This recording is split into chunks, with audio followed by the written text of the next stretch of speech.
جب تمہیں لگے کہ تمہاری دنیا میں فقط اندھیرے ہیں اور تمہیں تمہارے سبھی اپنوں نے چھوڑ دیا ہے، تو ایک بار اپنے دل کو سورۃ الضحیٰ سے تسلی دو۔ کہو خود سے، قسم ہے چاشت کے وقت کی، اے دل، دن کی روشنی کامیابی کی علامت ہے۔ تمہاری زندگی میں روشنی بھی بہت جلد آئے گی۔ خواہشوں کی نارسائی نے جو تکلیف دی وہ چلی جائے گی۔ قسم ہے رات کے وقت کی، جب وہ چھا جائے۔ اے دل، غم کی رات ایسے ہی زندگی پہ چھا جاتی ہے کہ اس میں امید کی روشنی دیکھنا مشکل ہی لگتا ہے۔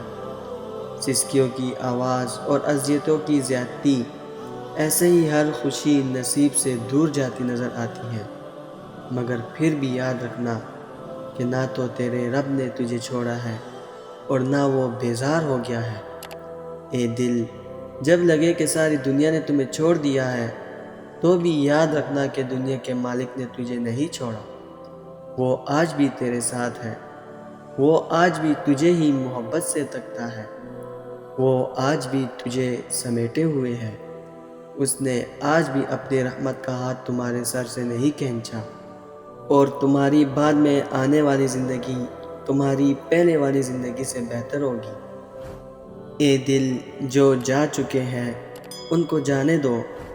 ان کے جانے سے بھی نہیں سیکھا تم نے کہ لوگ نہیں، دنیا کی ساری بہاریں تم سے اور تمہارے رب سے، اور تمہارے رب نے تمہارے لیے اس چیز سے جو تم سے لے لی گئی یا تمہیں دی ہی نہیں، اس سے اچھی چیز رکھی ہے۔ تمہارے پچھلے تمام خوابوں سے اچھے خواب رکھے ہیں۔ تمام منزلوں سے خوبصورت منزل مقدر ہے تمہارا، اور آپ کا رب آپ کو اتنا دے گا کہ آپ خوش ہو جائیں گے۔ تمہارے صبر کا صلہ تمہیں رب دے گا۔ تمہاری دعاؤں کا اجر دنیا دیکھے گی۔ تمہارا رب تمہیں کتنے خوبصورت رستوں کا راہی بناتا ہے، تم دیکھو گے۔ تمہارا رب تمہیں کیسے خوبصورت رشتوں سے ملاتا ہے۔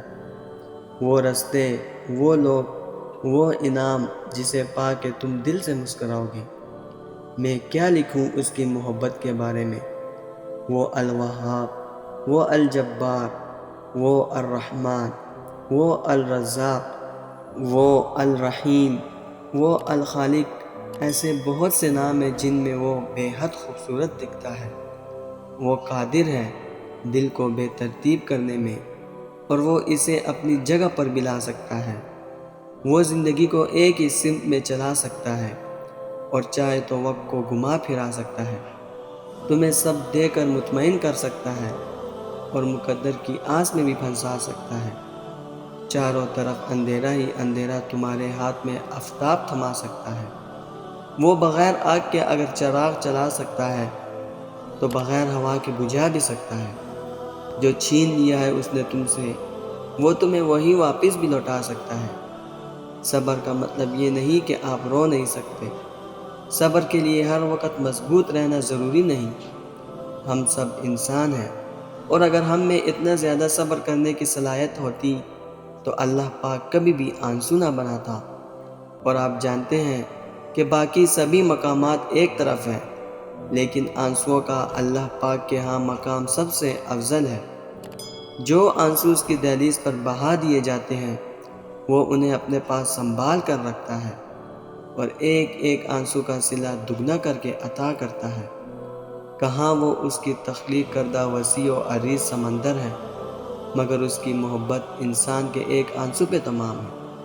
اور وہ جانتا ہے میرا بندہ جب تھک جاتا ہے تو پھر وہ یہ نہیں دیکھتا کہ ماضی کیسا تھا اس کا یا اعمال کیسے ہیں اس کے، بس وہ عطا کر دیتا ہے اور سارے آنسو سمیٹ لیتا ہے۔